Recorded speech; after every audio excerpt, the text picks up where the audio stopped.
এই যে মনোমুগ্ধকর দৃশ্যটা আপনারা এখন চোখের সামনে দেখছেন, ইচ্ছে করলে আপনিও একদিন এখানে চলে আসতে পারেন এই শান্ত নিরিবিলি গ্রামটিতে। আমরা গতকাল এখানে পৌঁছেছিলাম, আজ বিদায় নেবার পালা। জায়গাটির নাম পানপুর। কালিম্পং জেলার ইয়াকমাকুম খাসমহলের বুকে লুকিয়ে থাকা এক অপূর্ব সুন্দর গ্রাম। আমাদের গত ভিডিওতে এই গ্রামে আসার বিস্তারিতভাবে দেওয়া আছে। সেই ভিডিওটি যদি আপনারা এখনও না দেখে থাকেন তবে তার জন্য আমরা ডেসক্রিপশন বক্সে লিঙ্ক দিয়ে রাখলাম, সময় পেলে অবশ্যই একবার দেখে নেবেন। অ্যাকচুয়ালি পানপুতে আজকে আমাদের দ্বিতীয় দিন। এখন সকাল 7:26 বাজে, অর্থাৎ 7:30। তো আমরা বেরিয়ে পড়ব। আমাদের পানবু ভিউ পয়েন্ট আমাদের দেখা হয়নি, কালকে এসে দুপুরের পরে আমরা এখানেই ছিলাম। তো প্রথম ঠিক করেছি আমরা পানবু ভিউ পয়েন্টটা দেখব।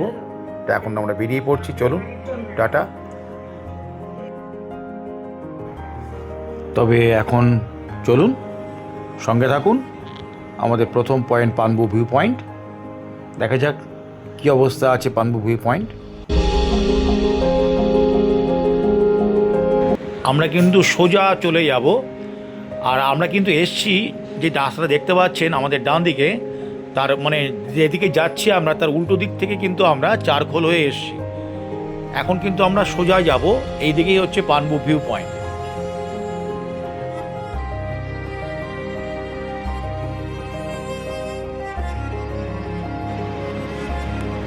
রাস্তাটা সরু, তবে এখনও বেশ সুন্দরই, কোনো অসুবিধা নেই, খুব ভালোই রাস্তা এখনও পর্যন্ত দেখছি।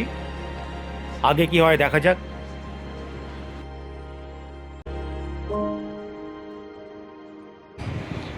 সামনে দেখা যাচ্ছে রাস্তাটা দুটি ভাগ হয়ে গেছে, একটা বাঁদিকে গেছে আর একটা সোজা গেছে। বাঁদিকেরটা চলে গেছে লোয়ার ইয়াংমাকুমের দিকে, আর এটা যাচ্ছে পুরো সোজা পানবুতারা ভিউ পয়েন্টের দিকে। তবে একটা আশঙ্কায় আছি, বুঝলেন, চারপাশে যা মেঘ আর কুয়াশা, কপালে কি আজ আছে জানি না, তবে আশা ছাড়ছি না, হয়তো শেষ মুহূর্তে প্রকৃতি হাসি মুখে ধরা দেবে। আর এখানে আর একটা ইনফরমেশান দিয়ে রাখি আপনাদের, এই দেখুন, এই যে বাদিক থেকে রাস্তা আসছে, এটা কালীঝোড়া থেকে লোয়ার ড্যাম তিস্তা ফোর্ড হয়ে এই রাস্তাটি এখানে এসে মিট করেছে পানবুতা। শেষমেশ আমাদের আশঙ্কাটাই সত্যি হলো, চারপাশ শুধু মেঘ আর ঘন কুয়াশা, কিছুই দেখা যাচ্ছে না। এই যে এটাই হচ্ছে পানবু ভিউ পয়েন্ট। আবহাওয়া পরিষ্কার থাকলে এখান থেকে তিস্তা আর চারপাশের অপূর্ব সৌন্দর্য চোখে পড়ে, কিন্তু আজ সেই সৌন্দর্য মেঘের আড়ালেই রয়ে গেল। তাই আর একদিন আমাদের এখানে ফিরতেই হবে। তাই অহেতুক সময় এখানে আর নষ্ট না করে আমরা ফিরে চললাম আমাদের সেই চারখোলের উদ্দেশ্যে। চারখোল হয়ে আমরা 717A যে নতুন রাস্তাটি হয়েছে লুপ ব্রিজের কানেকশানে, সেই রাস্তাটির দিকে।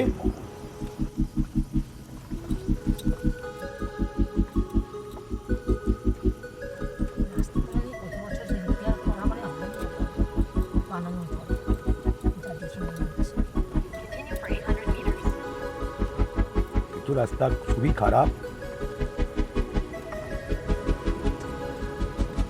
খুবই খারাপ, কিছু রাস্তা খুবই খারাপ। খারাপ খারাপ মানে ভয় পাওয়ার কিছু নেই, মানে বিপজ্জনক কিছু নয়, মানে একটু অফ রোডিং, নিশ্চিন্তে যাওয়া যায়, কোনো অসুবিধা নেই। চারখোল এখন তো পানবু থেকে আমরা বেরিয়েছি মঞ্জুশ্রী রিট্রিট থেকে 8:10 নাগাদ। ওখান থেকে পানভিউ ভিউ পয়েন্টে গেলাম।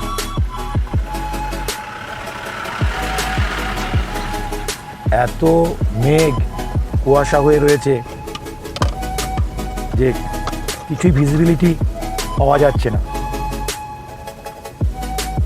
তো দেখলাম, থাকলাম কিছুক্ষণ, কিছু ব্রেকফাস্ট করে নিলাম, করে ওখান থেকে আমরা প্রায় 9:10-15 নাগাদ বেরিয়েছি।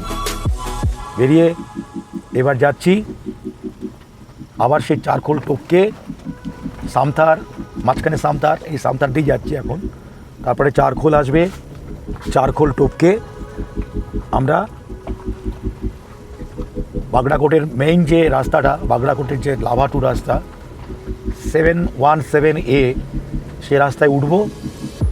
তারপরে আবার ঠিক করব কি করব, কোন দিকে যাব, কতটা যাব।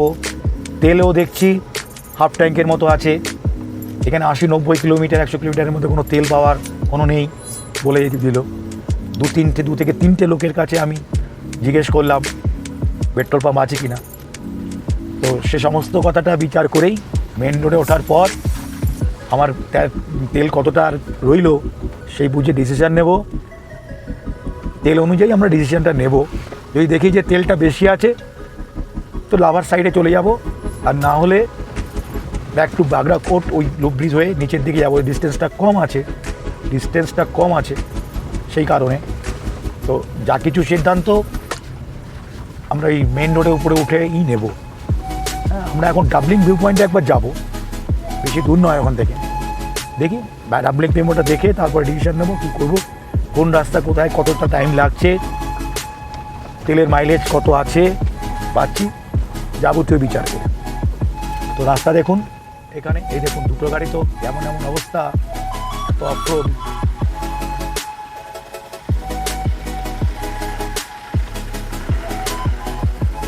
মানে জায়গা না থাকলে ব্যাক করে আবার দিতে হচ্ছে জায়গা। রাস্তা একটু খারাপ, আবার রাস্তা কোথাও খুব ভালো, মানে ঠিক আছে। এই দেখছে অনেকটা রাস্তাই যে একটা খারাপ, আবার কিছুটা ভালো বলতে পিচটা আছে। এখানের রাস্তাটা দেখুন, এখানে আবার বেশ ভালোই আছে।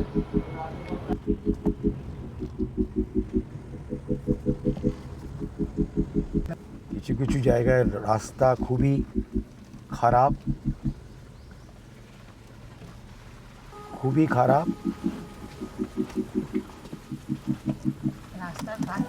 কাজ চলছে। তবে এখানে আপনাদের একটা কথা বলার বিশেষ প্রয়োজন, খারাপ রাস্তা আমি যেখানে বললাম সেটা খারাপ, তবে ভয়ের কিছু নেই, নিরাপদেই আসতে পারবে। এখানে দুটো রাস্তা ভাগ হয়ে গেছে। একটা দেখুন ওয়েলকাম টু সামালবং, এদিক নিচ দিয়ে নেমে গেছে সামালবংয়ের দিকে, আর এদিকে চলে যাব আমরা লাভা লোলেগাঁওর দিকে, ডান দিক দিয়ে রাস্তা, যে দিক দিয়ে গাড়িটা আসছে। এই যে চলে যাচ্ছে এটা সামালবংয়ের দিকে, আর আমরা যাচ্ছি লাভার দিকে, এইদিকে উঠতে হবে। এই চললাম লাভার দিকে।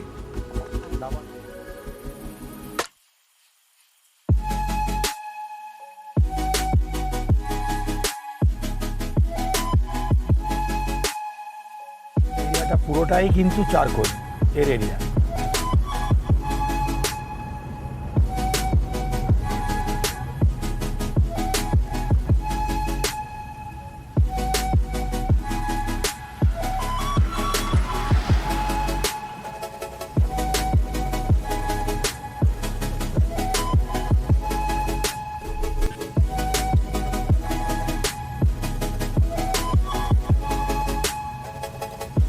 দেখুন এই দেখুন, শুধু খারাপ রাস্তা নয়, ভালো রাস্তাও আছে, সুন্দর রাস্তা। দেখুন কোনো অসুবিধা নেই। রাস্তা যদি পিচ থাকে ঠিক মতো, যতই রাস্তা কাঁপছে, যতই রাস্তা মানে আপহিল হোক বা স্টেপ ডাউন হোক, অসুবিধা হয় না। এই তো সুন্দর রাস্তা দেখুন, খারাপ রাস্তাও দেখেছেন, এবার সুন্দর রাস্তাও দেখুন। এই আমরা চলে এলাম সেই রাস্তাটা, Bagrakote loop bridge two lava connecting road 717A। এই যে আমরা এই রোডে উঠে গেলাম 717A লাভা কানেক্টিং রোড। এখান থেকে যে উঠলাম, যেখান থেকে আমরা চারকোলের মেন রোডে উঠলাম, সেখান থেকে আমাদের ডাবলিং জেরং ভিউ পয়েন্ট প্রায় আপনার 12 কিলোমিটারের মতো, এবং সেটা হচ্ছে প্রায় না হলেও 25 মিনিট গুগল অনুযায়ী দেখাচ্ছে। তো আমাদের তো একটু বেশি সময় লাগবে, কারণ আমাদের সাইট সিন একটু ফটোশ্যুট থাকে। হ্যাঁ, তো সেটা আমাদের 1 ঘন্টাখানিক লেগে যাবে। চলুন রাস্তা দেখতে দেখতে সামনে কথা হবে আবার।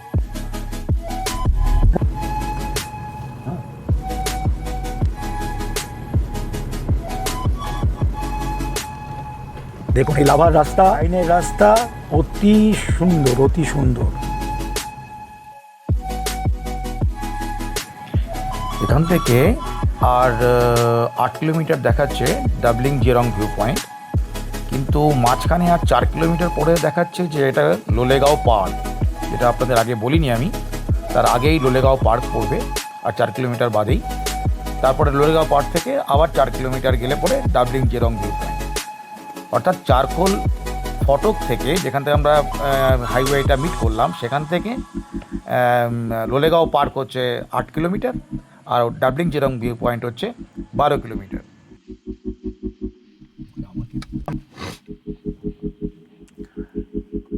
এখানে একটু দাঁড়িয়ে গেলাম, কারণ আমরা মেরেছিলাম গুগলে ডাবলিং ভিউ পয়েন্ট, যেটা হয়েছে নতুন, যাব ওখানে। তার আগেই লোলেগাঁও পার্ক আছে, তো সেই লোলেগাঁও পার্কটা দেখে নিই। লোলেগাঁও পার্কটা দেখে তারপরে আমরা ওখানে যাব, খুব কাছেই দুটোই। আর বাদিক দিয়ে দেখবেন, একটু পরে দেখাবো, বাদিক দিয়ে একটা রাস্তা নেমে গেছে বাদিকে, সেটা হচ্ছে কাফেরগাঁওর দিকে রাস্তা। ঠিক আছে, চলুন সঙ্গে থাকুন। আমরা এসেছি চারকোলের ওখান থেকে, এসে গাড়িটাকে এদিকে পার্ক করলাম, আর আমাদের এই পথে ডান দিকে পড়লো এই যে পার্ক, বুদ্ধ পার্ক।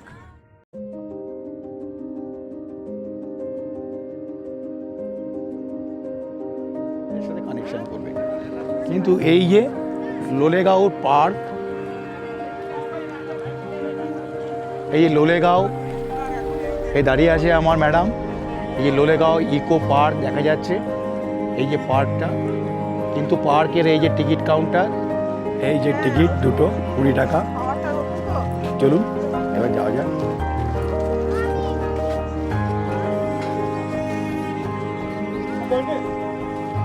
10 মিটারও নয়, গাটা ঠান্ডা হয়ে গেল।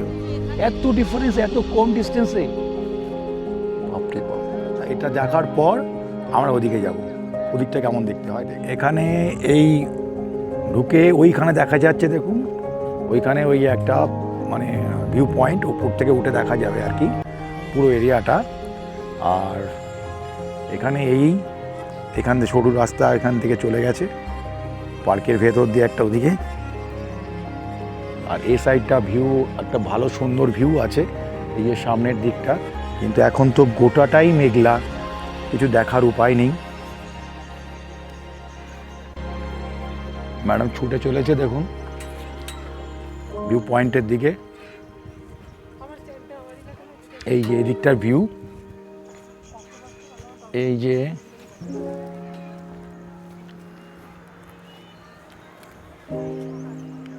যে সুন্দর ভিউ।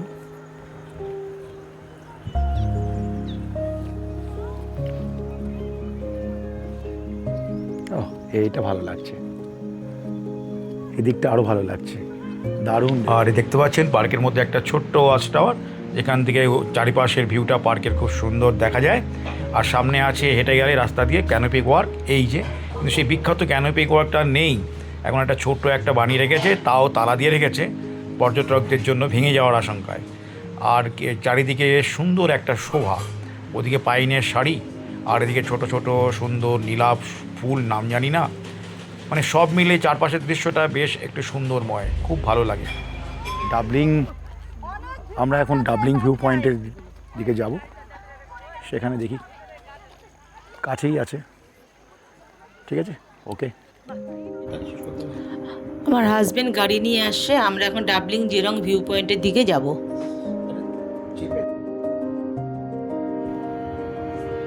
এখান থেকে ডাবলিং জেরং ভিউ পয়েন্ট 4 কিলোমিটার না?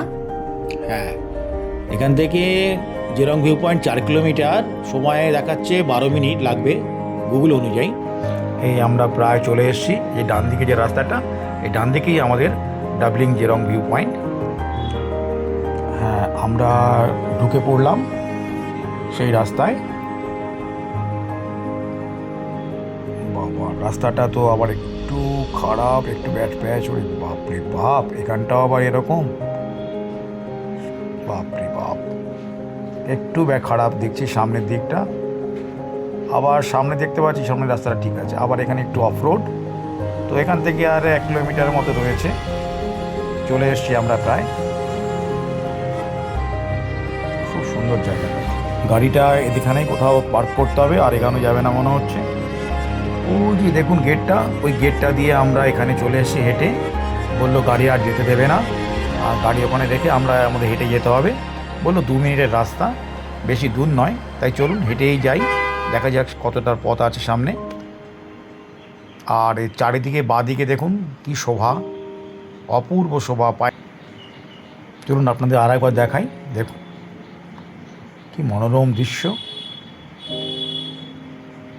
খুবই সুন্দর, খুবই সুন্দর। জানি না ক্যামেরায় কতটা দেখানো যাচ্ছে, খুবই সুন্দর। চলুন আমরা এগিয়ে যাই সামনের দিকে।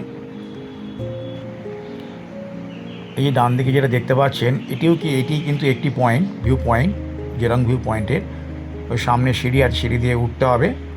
তো আর সামনে আরেকটা আছে 50 মিটারের মধ্যে, আমরা ওটার দিকে এগিয়ে যাই। এই যে আমরা চলে এলাম, এবার চলুন ভেতরে যাওয়া যাক, দেখি কি কি দেখা যায় এখানে। চলুন দেখা যাক সেটা। আমাদের বোধহয় উপরে উঠতে হবে। আমরা নিচ থেকে উপরে উঠে এলাম সিঁড়ি দিয়ে, আর এখানে দেখুন লাইন পড়েছে। এখানে একটি চড়ার জায়গা, একটি এক্সটেনশন রডের উপরে একটি পদ্ম ফুল, তার উপরে কয়েকজনকে বসিয়ে নিয়ে 1/4 সার্কেলে মুভ করাচ্ছে। আপনারা দেখাতে পারলাম না তো। আর পাশেই রয়েছে একটি ফটোশ্যুটের জায়গা, খুব সুন্দর। আর নিচ থেকে একটি গাছ উঠে এসছে, তার উপরে ঠেস দিয়ে রেখেছে। এই যে দুদিকের রেলিং এবং কাছে রয়েছে মাঝখানে, আর চারিদিকে মেঘ দারুণ ঘুরে বেড়াচ্ছে, অপূর্ব জায়গা। আর এখানে একটি দোলনা রয়েছে, খুব সুন্দর দেখতে পাচ্ছেন। তো কি বলবো, আর মেঘ তো এখানে দারুণভাবে খুব জোরেই যাচ্ছে, মানে টাইম ল্যাপসের প্রয়োজন নেই। আর এই ফটোশ্যুটের জায়গাটা সত্যি অনবদ্য। ওভারঅল এখানে একটি ফটোশ্যুটের জায়গা রয়েছে লাভ সাইনের মধ্যে। আর চারদিকের দৃশ্য খুবই সুন্দর, মনোরম, খুবই অনবদ্য। অনেকক্ষণ পর ফাঁকা পেয়ে এবার ফটো তোলার জন্য গেছেন ম্যাডাম, ফটো তুলতে ব্যস্ত। তবে এই নতুন জায়গাটি কিন্তু খুবই সুন্দর, আপনারাও আসতে পারেন, আপনাদেরও আসার অনুরোধ রইল। তবে এখানে একটি জিপ লাইন চালু হয়েছে, একটু দেখে শুনে উঠবেন। এই মেয়েটিকে এখন আটকে আছে, ওকে দড়ি দিয়ে এখন উদ্ধার করা হচ্ছে, একটু বুঝে উঠবেন। আমরা এখন ভিউ পয়েন্ট দেখে বেরিয়ে যাচ্ছি। ইচ্ছে ছিল আরেকটু থাকার, কারণ শোভাটা খুবই সুন্দর, কিন্তু খুব ভিড় হওয়ার জন্য আমরা আর থাকলাম না। তো আমরা এখন লাভার দিকে বেরিয়ে যাচ্ছি। তো আমরা আবার 717A লাভা কানেক্টিং রোডে উঠে পড়লাম। ভালোই রাস্তা এখনও পর্যন্ত পেয়েছি, সামান্য একটু কয়েক জায়গায় ব্যাট পাচ রয়েছে, আচ্ছা এটা ঠিকঠাকই আছে সব রাস্তাটা পুরো।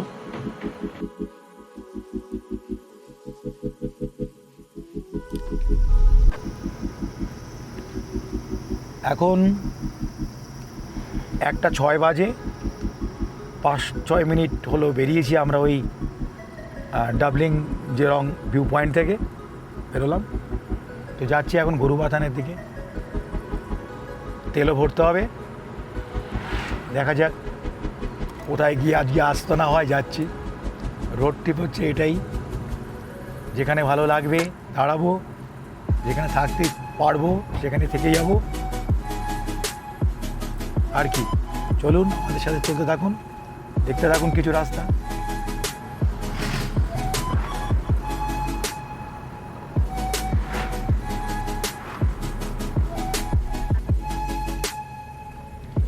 দেখুন মেঘ উড়ে যাচ্ছে, তার মধ্যে দিয়ে রাস্তা পুরো এমন হয়ে গিয়েছিল আমরা তুলতে পারলাম না শ্যুটটা, মানে রাস্তা পুরো অন্ধকার।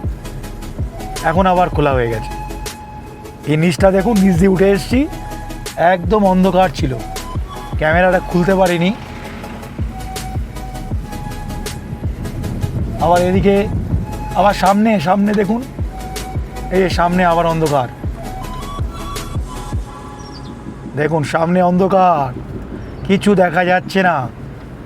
আমরা মেঘের মধ্যে দিয়ে যাচ্ছি, লাভা মানে মেঘ, মেঘের রাজত্ব। সামান্য একটু ব্যাট প্যাচ,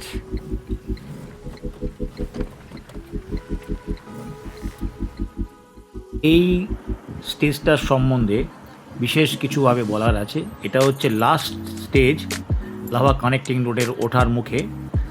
তো স্টিপ আছে, ক্যামেরায় ধরা পড়ছে না, কিন্তু সব থেকে যেটা বলবার জায়গা, এই যে আমরা উঠছি, এই যে টার্ন নিচ্ছি, এই টার্ন নেবার জায়গাটা কিন্তু ভালো স্টিপ, যেটা ক্যামেরায় ধরা পড়ছে না।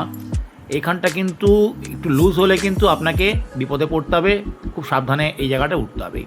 আমরা খুব সাবধানে এই জায়গাটায় উঠলাম। এই দাঁড়িয়ে পড়েছিল আমার গাড়ি, কিন্তু আমি অ্যাক্সেলেটার ছাড়িনি।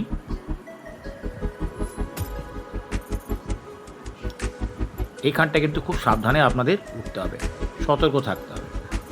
মানে সমস্যাটা হচ্ছে ওই টার্নিংয়ের পরে যে এতটা স্টিপ, সেটা তো আপনি আগে থেকে দেখতে পাচ্ছেন না, তাই মোমেন্টামটা ওখানে লুজ হয়ে যাওয়ার সম্ভাবনা খুব বেশি থাকে। এটাই হচ্ছে আসল সমস্যা।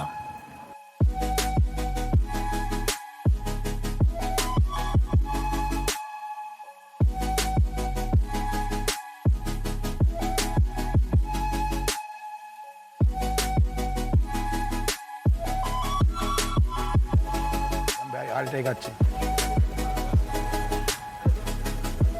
গেটটা দেখে, তো গেটটা দেখালে বুঝবে। এটা হচ্ছে লাভা ভিউ পয়েন্ট।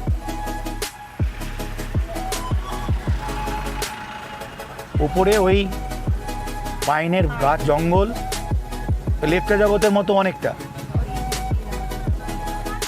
এই তো আই লাভ, এই যে এইদিকে আই লাভ লাভা।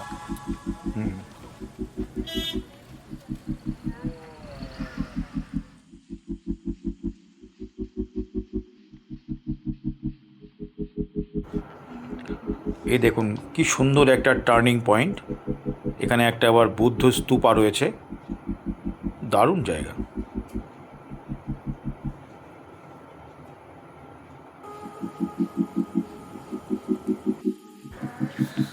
দেখুন লাভা রোডটি, মানে এর চারপাশের অপূর্ব সৌন্দর্য, সবুজে মোড়া পাহাড়, আঁকাবাঁকা রাস্তা আর প্রকৃতির নিস্তব্ধতা, সব মিলিয়ে লাভা রোডের প্রতিটি ভাগ যেন চোখে মনে গেঁথে থাকার মতো। যারা প্রথমবার পাহাড়ি রাস্তায় নিজের গাড়ি চালানোর কথা ভাবছেন, তাদের জন্য আমার ব্যক্তিগত পরামর্শ থাকবে, উত্তরবঙ্গের এই লাভা রোড দিয়েই শুরু করতে পারেন। এটা খুব বেশি খাড়া মানে চড়াই উতরাই নয়, রাস্তার অবস্থা বেশ ভালো, আর গাড়ি চালাতে খুব একটা অসুবিধা হওয়ার কথা নয়। আমারও কিন্তু প্রথম পাহাড়ে নিজের গাড়ি চালানোর অভিজ্ঞতাটা শুরু হয়েছিল এই 2023 সালের এই লাভা রোড দিয়ে। তাই নিজের অভিজ্ঞতা থেকেই বলছি, নতুন চালকদের জন্য এটি সত্যি একটি ভালো রুট হতে পারে।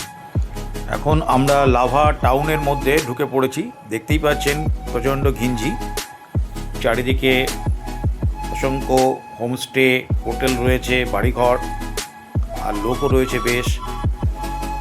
সামনেই আমাদের পড়বে লাভা মনস্ট্রি। এই আমাদের বাঁদিকে এই যে দেখা যাচ্ছে, এই যে লাভা মনস্ট্রি, এখানে আমরা অনেকবারই এসেছি, তাই এবার আর দাঁড়ালাম না, এটাকে পাস করে বেরিয়ে যাচ্ছে।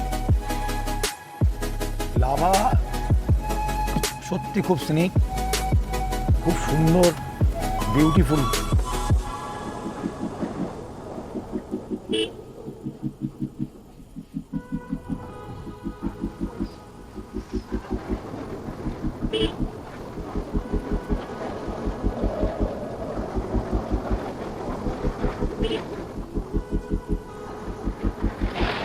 এই রাস্তার সৌন্দর্য এক কথায় অনবদ্য, কোনো কথা হবে না।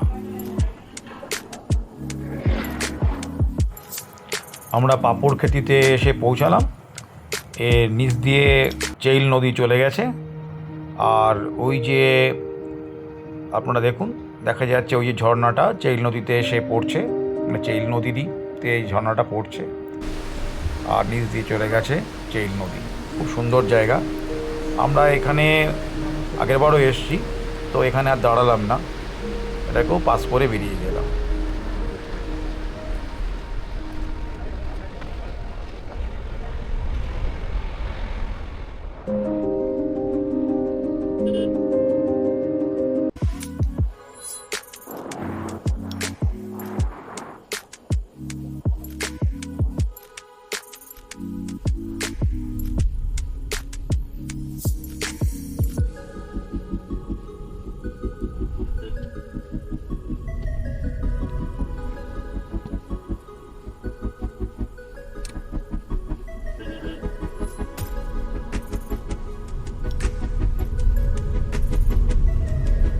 Ambiok tea garden.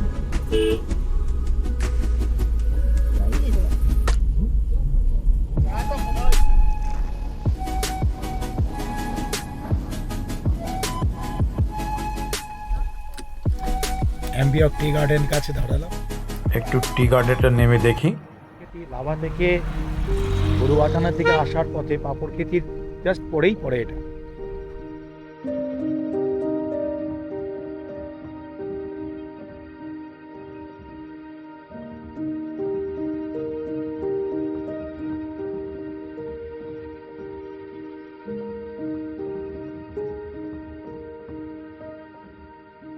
দেখুন ছোট ছোট চা পাতাগুলো কেটে দেওয়ার পর আবার এই বর্ষায় পাতাগুলো আবার তৈরি হয়েছে। ছোট ছোট দেখুন, ছোট এই যে ছোট ছোট চা পাতাগুলো আবার নতুন করে হচ্ছে, সুন্দর লাগছে দেখতে।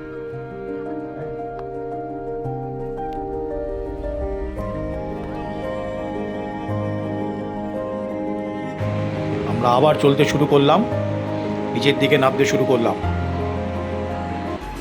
অপূর্ব রাস্তার সৌন্দর্য দেখুন খালি, দুর্দান্ত লাভা রোড।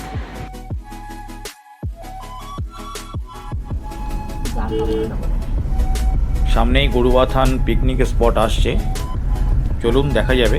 আমাদের ঠিক ডান দিকেই পড়বে, রাস্তাটা নিচের দিকে নেমে গেছে চেইল রিভারের কাছে। চলুন দেখতে পাবো আমরা।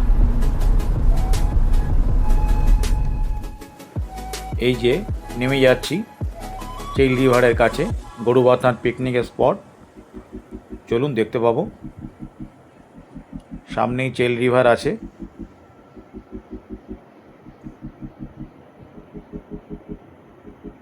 এই যে চেইল রিভারে ব্রিজের উপর দিয়ে যাচ্ছে, এই নিচ দিয়ে চেইল রিভার চলে যাচ্ছে।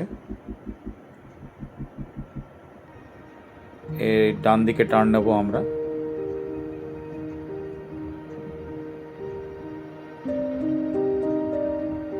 এইখানেই আমাদের গাড়িটা রাখতে হবে। এই পিকনিক স্পটে চলে এসেছি, চলুন দেখি গরুবাথান পিকনিক স্পট কেমন লাগে।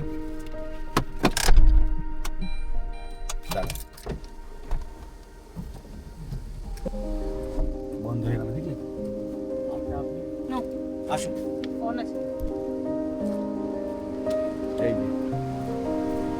এই যে এটা এখনো বর্ষা বিশেষ হয়নি এই দিকটায়। জল আমরা আর একবার এসেছিলাম জুন মাসে, মিডল অফ জুন, সে সময়ে জল ছিল আরও জল, মনে হয় অনেক বলতে একটুই করলাম, মানে এর থেকে বেশি জল ছিল, আরও ভালো লাগছিল। মানে এই জলটার কালারটা আর একটু গ্রিনারি হয়ে গেছে, একটু গ্রিন বেশি হয়ে গেছে, দারুণ লাগছে, খুব সুন্দর জায়গা, দারুণ জায়গা। এখানে আগে লোকেরা নামতো, তো বিপজ্জনক হয়ে গেছে, অনেকে হয়তো কোনো আছে, কত লোক তো আসে, আমাদের মানে অনেকেই আছে অতি উৎসাহে, আমাদের উপাস থেকে আসলে, কলকাতা থেকে আসুক বা যারা সমতল থেকে আসে, অতি উৎসাহেই তারা হয়ে যান, তো এসে নামতে অনেক খুবই অনেকে নেমে যান, অনেক টিনেজাররা থাকে, বিপদও ঘটে যায়, হাত পা ভাঙে, চোট পায়, নানা রকম কিছু। সেই কারণে এখন এটাকে রেলিং দিয়ে দিই, এটা বরাবর রেলিং দিই। দেখুন, নামবো না কেন, নামতে তো আমাদেরও ইচ্ছে করে, কিন্তু বিপজ্জনক জায়গা দিয়ে নয়, অবশ্যই সেফ জোন দিয়ে নামতে হবে। ওয়াইফ বলল যে ওপাশটায় একটা সেফ জোন আছে, রেলিং নেই, নামা যায়। তো এরকম জায়গায় আসলে কি আর না নেমে পারা যায় বলুন?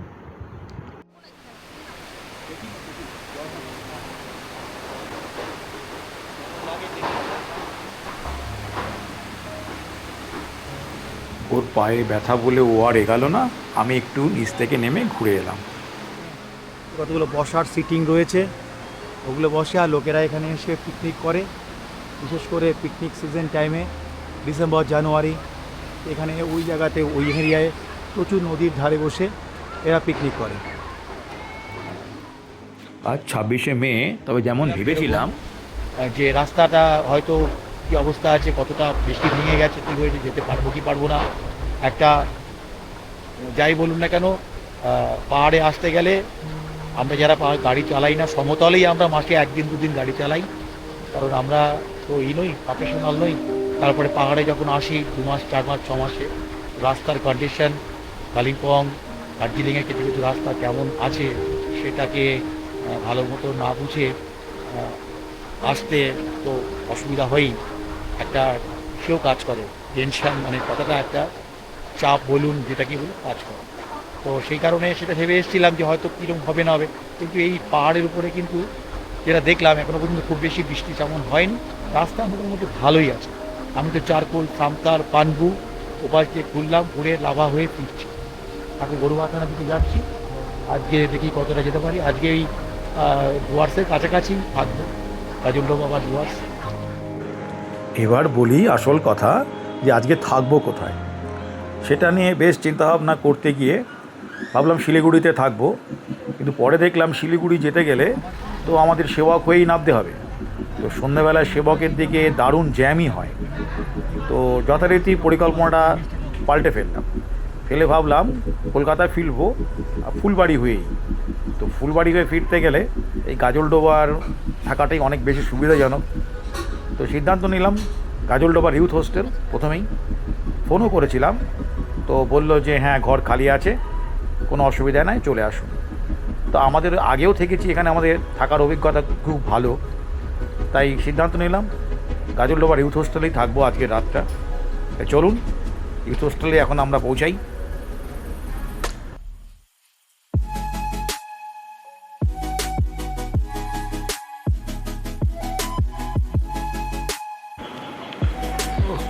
অপূর্ব লাগছে সন্ধ্যাবেলায়, দেখুন সূর্য অস্ত যাচ্ছে, এখন ওই 5:30টার মতো বাজে।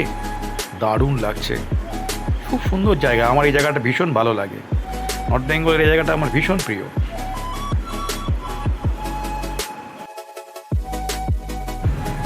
আমরা প্রায় চলেই এসেছি, আর ওই 1 কিলোমিটারের মতো বাকি।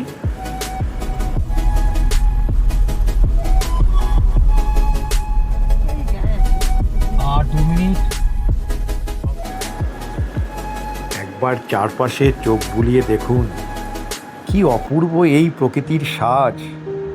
তার উপর এখন সূর্যাস্তের ক্ষণ, ডুবন্ত সূর্যের সোনালি আলোয় বিস্তীর্ণ সবুজের চাদর, আর তার বুক চিরে বয়ে চলা ছোট ছোট ক্যানেলগুলো যেন এক অপার্থিব সৌন্দর্যের জন্ম দিয়েছে।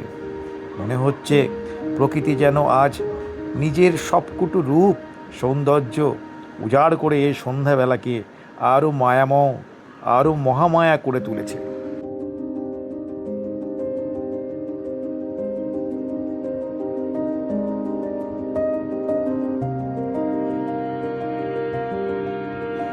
আমরা প্রায় চলেই এসেছি। ওই যে দেখা যাচ্ছে দেখুন বিল্ডিংটা, ওটাই ইউথ হোস্টেল বিল্ডিং। প্রায় চলে এসেছি, আর মাত্র 300 মিটারের মতো।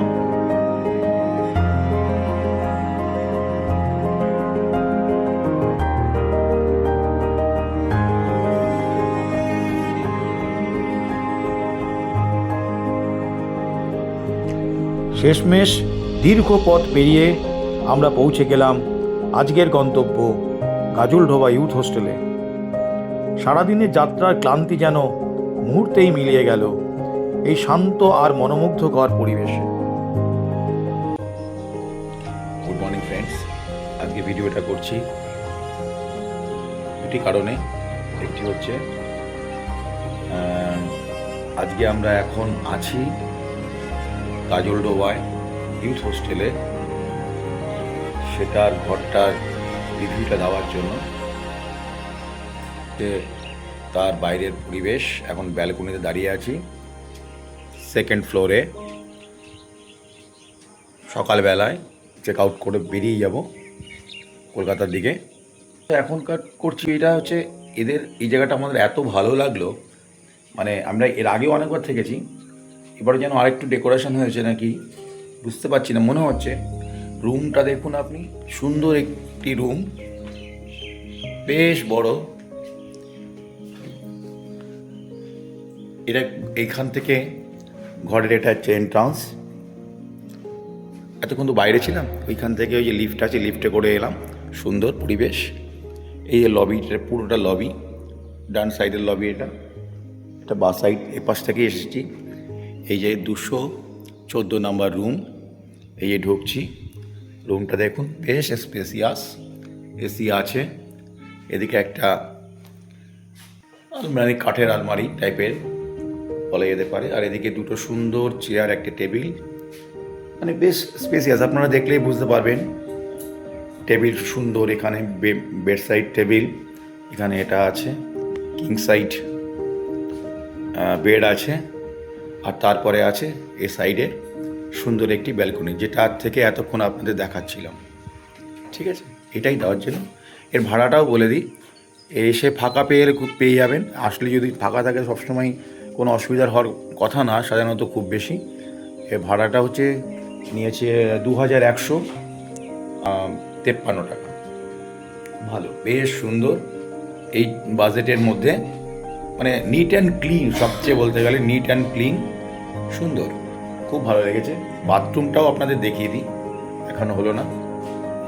এই দেখুন, সুন্দর, নিট অ্যান্ড ক্লিন, কোনো অসুবিধা নেই। মানে যা আছে, যা অ্যামিনিটিস দরকার বাথরুমের, মোটামুটি গিজার ফ্রিজার সবই আছে, যা দরকার। খুব সুন্দর। এখন আমরা কাজলডোবা ক্যানেল রোডের পাশে দাঁড়িয়ে আছি। সকাল 6:24 বাজে, যার 10 মিনিট আগে আমরা এখান থেকে বেরিয়ে এসেছি। তো এখন আমরা চলুন এই কাজলডোবা ক্যানেল রোডের দৃশ্য দেখতে দেখতে আমাদের বাড়ি ফেরার পালা। আমাদের সঙ্গে থাকুন। আর ভিডিওটি যদি শেষ পর্যন্ত দেখে থাকেন তাহলে আপনাদের প্রত্যেককে জানাই আন্তরিক ধন্যবাদ। ভালো লাগলে একটি লাইক, সাবস্ক্রাইব আর শেয়ার করে আমাদের পাশে থাকবেন। আপনাদের এই ভালোবাসাই আমাদের আরও সুন্দর তথ্য সমৃদ্ধ ভ্রমণ ভিডিও তৈরি করার অনুপ্রেরণা দেয়। ভালো থাকবেন, সুস্থ থাকবেন। আবার নতুন কোনো পথে, নতুন কোনো ভ্রমণের গল্প নিয়ে খুব শীঘ্রই দেখা হবে। ততক্ষণ নমস্কার।